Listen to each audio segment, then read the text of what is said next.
Pourquoi l'Alsace a-t-elle 2 jours fériés supplémentaires? On vous raconte. En 1871, l'Alsace est annexée par l'Allemagne.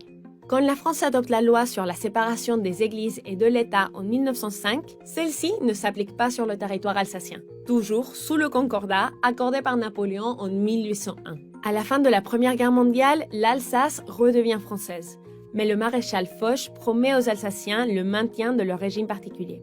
L'État reconnaît donc et subventionne les religions catholiques, juives et protestantes. Vous, pasteur, vous êtes payé par le gouvernement de la même façon qu'un fonctionnaire. À peu près, nous sommes assimilés et nous sommes rattachés au service des cultes qui dépend du ministère de l'Intérieur.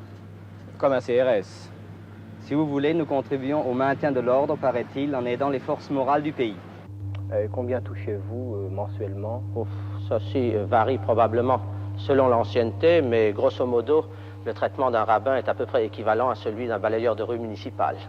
Cette reconnaissance de la pratique religieuse s'accompagne de 2 jours fériés chrétiens. Le vendredi saint à Pâques, la Saint-Étienne le lendemain de Noël.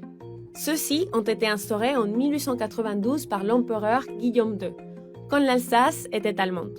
À Strasbourg, ce matin, les rues étaient désertes, très peu de circulation, très peu de piétons, devantures de magasins fermées. Seul mouvement de foule, celui des croyants qui, dans la journée, se sont rendus aux divers offices.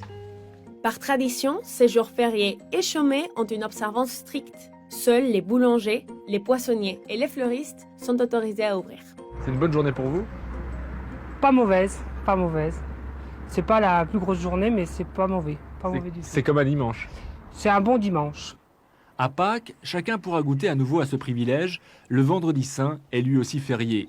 On comprend pourquoi 95% des Alsaciens et Mosellans se sont prononcés dans un récent sondage pour le maintien de cette tradition si sympathique. C'est parfois une surprise pour les touristes. Personne ne nous a dit que tous les magasins étaient fermés aujourd'hui. C'est magnifique, mais je suis très déçue. Mais ces jours fériés restent très populaires chez les Alsaciens. Ah oui, ça serait vraiment étrange de travailler à 26 décembre. L'attachement à cet héritage est si fort qu'il dépasse les clivages politiques. Comme en 2005, quand une décision de la Cour de cassation a failli mettre un terme à cette exception alsacienne, les sénateurs de l'UMP et du PS se sont rassemblés pour voter un amendement sur mesure en sa faveur.